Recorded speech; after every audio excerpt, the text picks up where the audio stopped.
তুমি যদি একদম ফ্রিতে এত সুন্দর একটা জিনিস পাও তাহলে কেমন লাগবে বলো? আর কিভাবে পেতে পারো সেটা একটু দেখে আসি চলো। মেয়েদের অন্য কোথাও মিল না থাকলে একটা জিনিসই সব মেয়েদের সাথে মিল আছে। সেটা হলো যতটা পিকচার্স না নেয় তার থেকে স্ক্রিনশট বেশি দেয়। তাই আজ থেকে আমি স্ক্রিনশট রিক্রিয়েটের এই সিরিজটা স্টার্ট করলাম। একটা করে সকল স্ক্রিনশট রিক্রিয়েট করব আর ফোনটাকে একটু রেস্ট দেব। স্ক্রিনে যে ছবিটা দেখলে আমি সেই স্ক্রিনশটটা আজকে রিক্রিয়েট করব। ওইটা ছিল স্ক্রিনশট। এই দেখো এটা হলো আমার রেসিপি। কি মিল খুঁজে পাচ্ছ না? ওটা ছিল কাঠের আর আমারটা হলো মাটির। তাই একেবারে সেম না কিন্তু বলতে পারো স্ক্রিনে দেখলাম তাল গাছ, তুমি ক্রিয়েট করলা বেল গাছ। চলো সেই ঘটনায় শেয়ার করছি। ওই টি হোল্ডারটা ছিল কাঠের কিন্তু আমার কাছে কাঠ দিয়ে বানানো খুব কঠিন ছিল, যার কারণে আমি মাটি দিয়ে এই যে দেখতে পাচ্ছ এরকম একটা পাতা শেপ বানাচ্ছি। বছর খানিক আগের কথা, তখন আমি গ্রামে ছিলাম। হাতের কাছে ফ্রিতে মাটি পেয়েছি, সেটা দিয়ে বানানো স্টার্ট করে দিয়েছি। মাটিটা অনেকক্ষণ মধ্যে নিয়ে এভাবে এরকম হাত দিয়ে পাতার শেপ দিয়ে নিয়েছিলাম। তারপর কড়া রোদে রেখে দিচ্ছি এটাকে ছাদের মধ্যে। একদিন পরে এটার মধ্যে এবার একটু আমার নিজস্ব রেসিপি ট্রাই করবো। ভাই যে কোনো জিনিস ক্রিয়েট করি না কেন আমার নিজস্ব রেসিপি তাতে থাকবেই থাকবে। এটা ছিল টি হোল্ডার অর সামথিং। আমি এটা যেহেতু ওয়ালে হ্যাং করবো তাই আমি এটা একটা পেরেক দিয়ে এরকম সামনের দিক দিয়ে ছিদ্র করে নিলাম। তারপরে ছোট ছোট কয়েকটা পেরেক দিছি যাতে মাস্ক বা চাবি গুলো হোল্ড করে এখানে রাখতে পারি। এটা আমার নিজস্ব রেসিপি।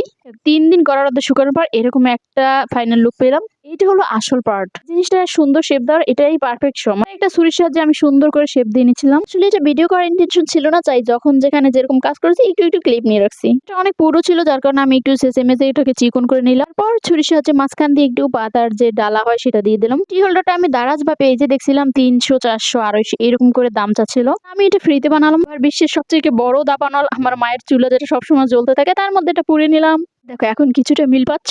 এটা মনে হয় এভাবে রাখলে কিছুটা মিল হতো। তো আমার তো নিজস্ব রেসিপি অ্যাপ্লাই না করলে ভালো লাগে না। আমি এটা রং তুলি দিয়ে এটাকে কালার করার চিন্তা করছিলাম। শুকানোর পর এটা একদম হালকা হয়ে গেছে। এটা শুকাতে শুকাতে এর মধ্যে আমি ঢাকাও চলে আসছি। মানে 24 সাল থেকে 25 সালে পদার্পণ হলো। এবার বসে পড়ছি রং তুলি নিয়ে। প্রথমে একটু জেসু অ্যাপ্লাই করে দিচ্ছিলাম যাতে একটু রংটা কম লাগে। আমি চাচ্ছিলাম এই পাতাটা একটু শেড আকারে করবো, মাঝের দিকে একটু হলুদ কালার দিয়ে দিচ্ছিলাম। সবুজ কালারের পাতা ভালো লাগে না, তাই কমলা কালার শেডের যে পাতাটা আছে ওটার নাম আমি জানি না, সেই রকম একটা পাতা আমার মনে মনে ছিল, সেটাই আমি এখানে করার চেষ্টা করছিলাম। সাইডে এরকম কমলা কালার দিয়ে ভালো করে শেড দিচ্ছিলাম, আর শেড দিতে গিয়ে বারবার গুলে ফেলছিলাম। যাই হোক অনেক সময় পরে এটা পারফেক্ট লুক আসতেছিল।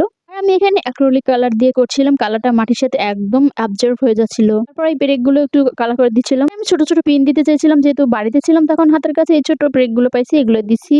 রং করার পর এটা এত সুন্দর হবে সেটা ভাবলে আমি ব্রেক গুলো হয়তো দিতাম না। এবার সাইডটা একটু বেশি ডিপ করার জন্য রেড কালারটা আবার অ্যাপ্লাই করে দিলাম। ভাই দিতে দিতে এত সুন্দর একটা কালার আসছিল, দেখো পাতার লুক। পরে সাইডটাকে ব্ল্যাক কালার দিয়ে সাইডের বর্ডার গুলো দিয়ে দেওয়ার পরে কালারটা মনে হচ্ছিল আরো ফুটে উঠছিল। আর ব্যাকপার্টটা যেহেতু পিছনের দিকে থাকবে আমি হ্যাং করে রাখবো, তাই ওটা আর কালার করিনি। মানে পাতাটা আমি মনে মনে যেরকম ঠিক ভাবছিলাম ঠিক সেম ওরকম হয়েছে। এবার কাপাকাপির পালা শুরু। এই বর্ডার গুলো দিতে গেলে আমার এত হাত কাঁপে কি বলবো। By the way ignore my hand. Colour করতে গেলে আমার হাতের অবস্থা লেপটে চেপটে যায় একদম। দেখো এটা ছিল ফাইনাল লুক। কত সুন্দর হয়েছে সেটা বলতে পারবো না, তবে আমার বাসায় এসে যে যে দেখছে আর বলছে আমি এটা নিজে বানিয়েছি বলেছে। জানো সত্যি করে বলো, তুমি নাকি তোমার দাদা কে কুমার ছিল?